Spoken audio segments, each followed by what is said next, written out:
ସବୁଠୁ ବେଶୀ ଖୁସି ମୁଁ ସମସ୍ତଙ୍କ ଯେ ମୁଁ କହିଥିଲି ଯେ ସରକାର ବଦଳିବ, ଭ୍ରଷ୍ଟ ସରକାର ବଦଳିବ, ନୂଆ ସରକାର ବିଜେପି ସରକାର ହେବ। ଲୋକ ନିର୍ବାଚନରେ ଯେଉଁ ଲଢ଼ିଛନ୍ତି ଲୋକଙ୍କୁ ଧନ୍ୟବାଦ ଦେବି। ସାରା ଓଡ଼ିଶା ଲୋକଙ୍କୁ ରାଜ୍ୟ ସଭାପତି ଭାବରେ ବିଜେପିର ଲୋକମାନେ ଲୋକ ପରିବର୍ତ୍ତନ ଏବଂ ଲୋକମାନେ ନିର୍ବାଚନ ଏଥର ଲଢ଼ିଛନ୍ତି ଏବଂ ପ୍ରଧାନମନ୍ତ୍ରୀ ମୋଦିଙ୍କର ଯେଉଁ ସମର୍ଥନ ଥିଲା ଓଡ଼ିଶାରେ 93% 95% ତାର ପ୍ରତିଫଳନ ନେଇଛି ଇଲେକ୍ସନରେ।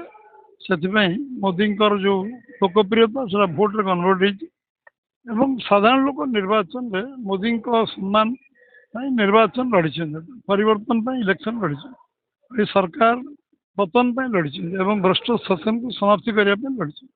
ସେଥିପାଇଁ ଜନସାଧାରଣଙ୍କୁ ଧନ୍ୟବାଦ ଦେବି। ଆଉ ପ୍ରଧାନମନ୍ତ୍ରୀ ଯେଉଁ ମୋଦିଙ୍କୁ ଯେତେ ଧନ୍ୟବାଦ ଦେଲେ କମ୍ ହେବ। ଏଗ୍ରେସିଭ୍ କ୍ୟାମ୍ପେନ୍ ଏବଂ ତାଙ୍କର ଯେଉଁଭଳି ଭାବରେ ସତ କଥାକୁ ଉପସ୍ଥାପନ ଲୋକଙ୍କ ଆଗରେ ଯେଭଳି ଭାବରେ ସ୍ପଷ୍ଟତା ସହିତ କରିଛନ୍ତି, ଯାହାଫଳରେ ଆଜି ଗୋଟେ ଓଡ଼ିଶାରେ ପରିବର୍ତ୍ତନ ହେଇଛି ଏବଂ ପ୍ରାୟ ପାର୍ଲାମେଣ୍ଟ ଏବଂ ବିଧାନସଭାରେ ଆମେ ଏକାକୀ ସଂଖ୍ୟାଗରିଷ୍ଠ ହାସଲ କରିଛୁ ଏବଂ ପୁରା ଟିମ୍ ଯେତେ ଭାରତୀୟ ଜନତା ପାର୍ଟି ସମସ୍ତଙ୍କୁ ମୁଁ ଧନ୍ୟବାଦ ଦେବି। ସେମାନେ ଐତିହାସିକ ନିଷ୍ପତ୍ତି ନେଇଥିଲେ ଏବଂ ଓଡ଼ିଶାର ଯେଉଁ ଟିମ୍ର କଥାକୁ ସେ ଗ୍ରହଣ କରିଥିଲେ ଏବଂ ଓଡ଼ିଶା ଯାହା ଯାହା ଆମେ କହିଥିଲୁ ସବୁ କଥାକୁ ସେମାନେ ଆମ ସହିତ ଥିଲେ। ତେଣୁ ସେମାନଙ୍କୁ ଧନ୍ୟବାଦ ଦେବି, କାର୍ଯ୍ୟକର୍ତ୍ତାଙ୍କୁ ଧନ୍ୟବାଦ ଦେବି ଏବଂ ମିଡ଼ିଆ ବନ୍ଧୁମାନଙ୍କୁ ଧନ୍ୟବାଦ ଦେବି।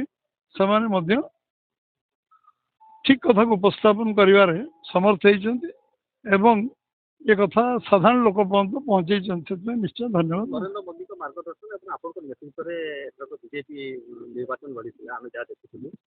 ବିଜେପି ରାଜ୍ୟରେ ଯଶସ୍ୱୀ ହେଲା, ଆପଣ ଟିକେ ରହିଗଲେ ଆପଣଙ୍କ ନିର୍ବାଚନ ସରିନି ଆମର କିଛି ସରି ଏବେ ସରକାର ହେବ, ଏଇଟା ଗ୍ୟାରେଣ୍ଟେଡ୍।